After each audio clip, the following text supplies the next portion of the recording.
तो माझे फोन उचलत नाहीये. He is not picking up my call. ती मेसेजचा रिप्लाय करत नाहीये किंवा मेसेजचा उत्तर देत नाहीये.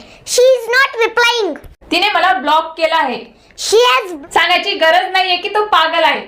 needless to say that he is mad. Online bill भरून दे. Pay bills online. नमस्कार मंडळी. Hello, कसे आहेत सगळे? वी होप तुम्ही मजेत असणार, मस्त असणार आणि इंग्रजी शिकण्यासाठी एक्साइटेड असणार. जर तुम्हाला इंग्रजीमध्ये फ्लुएंटली बोलायचं असेल तर त्यासाठी कुठली वाक्य केव्हा बोलायची त्याची प्रॅक्टिस असणं आणि ते माहीत असणं खूप गरजेचं आहे आणि खूप इम्पॉर्टंट आहे. तर आजचा हा व्हिडिओ जर तुम्ही इंग्रजीमध्ये बिगिनर असणार, इंटरमिडिएट असणार तर तुम्हा सगळ्यांसाठीच हा व्हिडिओ युजफुल असणार आहे. कारण आजच्या व्हिडिओमध्ये आपण रोज बोलली जाणारी सेंटेन्सेस कुठली सेंटेन्सेस केव्हा बोलायची ते बघणार आहोत. त्यामुळे आपल्याला जर हे माहित असेल तर आपण इंग्रजी बोलायला अडकणार नाही आणि इंग्रजी आपण कॉन्फिडन्सने बोलू शकू. चला तर मग जास्त वेळ वाया न घालवता सुरुवात करूया आजच्या व्हिडिओला. हो ना सुहानी? हो. Are you ready? Yes. I hope तुम्ही पण रेडी असणार. पण त्याआधी व्हिडिओला लाईक करून द्या आणि आमचे व्हिडिओ तुम्हाला कसे वाटतात ते आम्हाला कमेंट थ्रू नक्की कळवा. ओके, चला तर मग पहिला सेंटेन्स आपला आहे मी तिथे नेहमी जात असतो. I go there quite often. ती माझ्या बाजूने गेली. She passed by me. मी नेहमी तुझी साथ देतो. I always stand by you. तो सध्या मजा करत आहे. He is chilling out these days. हेच वाक्य आपण मराठीत बोलत असतो. आजकाल तो मजा मारत आहे. चला तर मग पुढे बघूया. तुझे झाले का? Are you done? हो, माझे झाले. Yes, I am done. मला बाईक खूप आवडतात किंवा मला बाईकचा खूप शौक आहे. I am fond of bikes. Very good. तर आहेत की नाही मजेशीर सेंटेन्सेस. हेच वाक्य आपण नेहमी बोलत असतो. तर हीच आपण इंग्रजीत बोलू तर आपला इंग्रजीचा कॉन्फिडन्स नक्की वाढेल. तुम्ही ऑब्झर्व केलंच असेल की लहान बाळ जेव्हा बोलायला शिकतं तेव्हा ते आपली मराठी भाषा जेव्हा ते बोलायला शिकतं तर ते तेव्हा ऐकूनच शिकत असतं. म्हणून इंग्रजीमध्ये लिसनिंग करणं खूप गरजेचं आहे. जर आपण रोज अशी वाक्य ऐकत गेलो आणि ती बोलत गेलो तर आपण नक्कीच इंग्रजीमध्ये फ्लुएंटली बोलायला लागू. चला तर मग पुढे बघूया. तुम्हाला हा व्हिडिओ आवडत असेल तर प्लीज तसं आम्हाला कॉमेंट करून सांगा. मी दिवसभर अभ्यास करत राहिलो. I kept on studying all the day. मी डॉक्टरकडे गेलो पण काही फायदा झाला नाही. I went to doctor but of no use. सांगायची गरज नाहीये की तो पागल आहे. Needless to say that he is mad. जेव्हा आपण बोलत असतो गरज नाहीये तेव्हा आपण यूज करत असतो नीडलेस. जसं की सांगायची गरज नाहीये, needless to say. I hope तुम्हाला क्लिअर झालं असेल. तर नेक्स्ट सेंटेन्स आहे तू तुझ्या मिस्टेक माझ्यावर थोपत आहे. You are imposing your mistake on me. You are imposing your mistakes on me. हे सेंटेन्स आपण डेली यूज करत असतो आपल्या कलिग सोबत, आपल्या सिबलिंग्स सोबत, आपल्या फॅमिली सोबत. तर नेहमी यूज करा. आजपासून हे सेंटेन्स यूज करणार आहात ना ते आम्हाला कॉमेंट थ्रू नक्की कळवा. आणि आजच्या व्हिडिओमध्ये आपण जे सेंटेन्स बघत आहोत त्याची तुम्हाला प्रॅक्टिस करायची आहे. तर आतापासून सुरुवात करा. ही सेंटेन्सेस तुमच्या कॉन्व्हर्सेशन मध्ये ऍड करा. तुम्ही रोजचे 5 सेंटेन्सेस घेऊ शकता. तर कुठले सेंटेन्सेस घेणार आहात ते आम्हाला कॉमेंट मध्ये नक्की सांगा. तू इथे फालतू मध्ये बसलेला आहेस. You are sitting here for no reason. Bathroom तिकडे आहे. The washroom is over there. तुझ्याकडे नगद आहे का किंवा तुझ्याकडे कॅश आहे का? Do you have cash? TV बंद कर. Turn off the TV. खिडकी बंद कर. Close the window. तुझ्या वडिलांचे नाव काय आहे? What's your father's name? तू काय करतो? What do you do?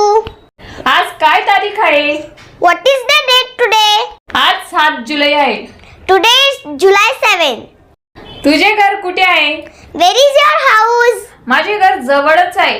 My house is nearby. तू याच शहरामधून आहे का? Are you from this city? तू इथे कसं काय येणं केलं? What brings you here? तुझ्या नशिबाला दोष देऊ नको. Do not curse your luck. जगा आणि जगू द्या. Live and let live. कदाचित तो विसरला असेल किंवा ते त्याच्या डोक्यामधून निघालं असेल. It might slip his mind. निंदा करू नये किंवा कुणाच्याही मागे निंदा करू नये किंवा त्याची चुगली करू नये हे आपण मराठीत नेहमी म्हणत असतो. त्यालाच इंग्रजीमध्ये म्हणत असतात Don't backbite. तो खूप हट्टी आहे. He is so stubborn. उरलेलं बाकी फ्रीज मध्ये ठेवून दे. Put the rest into the freeze. झोपण्याआधी दात घासून घे. Brush your teeth before bed. मुलांना ही सवय लावायलाच हवी. रात्री झोपण्याआधी ब्रश करायची. एक वेळ सकाळी ब्रश केला नाही तर चालेल, पण रात्री झोपण्याआधी नक्कीच ब्रश केला पाहिजे. दर आठवड्याला फर्निचर झटकून काढ. Dust the furniture weekly. Online bill भरून दे. Pay bills online. उद्यासाठी अलार्म सेट करून दे. Set the alarm for tomorrow. रोज फरशी झाडत जा. Sweep the floor daily. Board वरती लिही.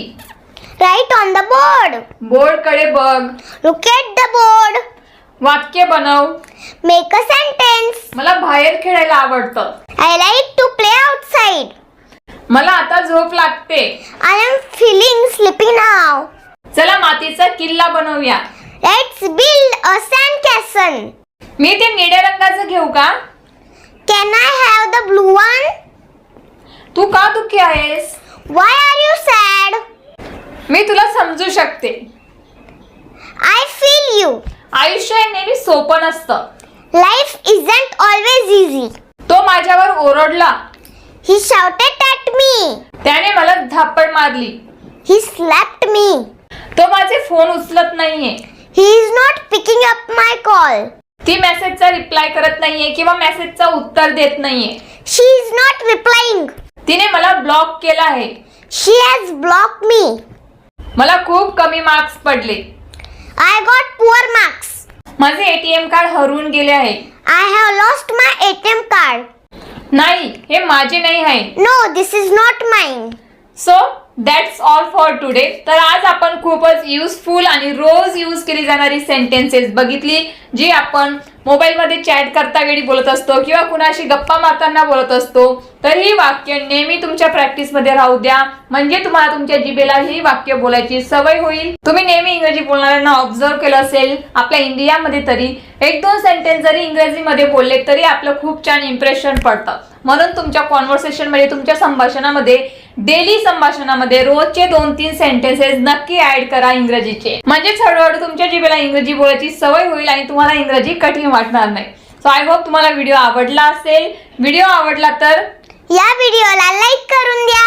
व्हिडिओ कसा वाटला ते कमेंट थ्रू नक्की कळवा. कमेंट करायचं विसरत जाऊ नका. आम्ही तुमची कमेंटची वाट बघत असतो. तसेच हा व्हिडिओ तुमच्या फ्रेंड्स फॅमिलीमध्ये शेअर करा. आणि जर तुम्ही आपल्या चॅनलवरती नवीन असणार तर आपल्या चॅनलला सबस्क्राईब करून द्या. तसेच आपला अजून एक नवीन चॅनल आहे शीतल द रीडर ब्लॉग्स. त्या चॅनलवरती सुद्धा मी मुलांसाठी खूप छान छान बुक सजेस्ट केले आहेत. सो तुम्ही जर अजून त्या चॅनलला व्हिजिट केली नसेल तर नक्की व्हिजिट करा आणि त्या चॅनलला सुद्धा सबस्क्राईब करून ठेवा. जर तुम्ही व्हिडिओ मनापासून बघितला असेल आणि शेवटपर्यंत बघितला असेल तर तुम्हाला आता मी जे विचारणार आहे त्याचं आन्सर तुम्ही मला नक्की कॉमेंट मध्ये करणार. तर आजच्या व्हिडिओमध्ये आपण शिकलो की कुणाची निंदा करणे, चुगली करणे, याच्यासाठी आपण एक वर्ड आज शिकलो. तो काय आहे ते मला कॉमेंट मध्ये नक्की कळवा, म्हणजे मला समजेल की तुम्ही व्हिडिओ शेवटपर्यंत बघत आहात आणि मन लावून बघत आहात आणि काहीतरी व्हिडिओ मध्ये शिकत आहात. सो प्लीज नक्की कॉमेंट करा, निंदा करणे याला इंग्रजीमध्ये काय म्हणतात ते. कुणाची तरी मागे निंदा करणे, चुगली करणे, त्याच्याविषयी काहीतरी वाईट साईट बोलणे, याच्यासाठी इंग्रजीमध्ये एक छोटासा शब्द आहे, तो आपण आजच्या व्हिडिओमध्ये शिकलो आहोत. तर तो नक्की कॉमेंट करून सांगा. आणि हा व्हिडिओ तुम्ही शेवटपर्यंत बघितला म्हणून तुमचे खूप खूप आभार.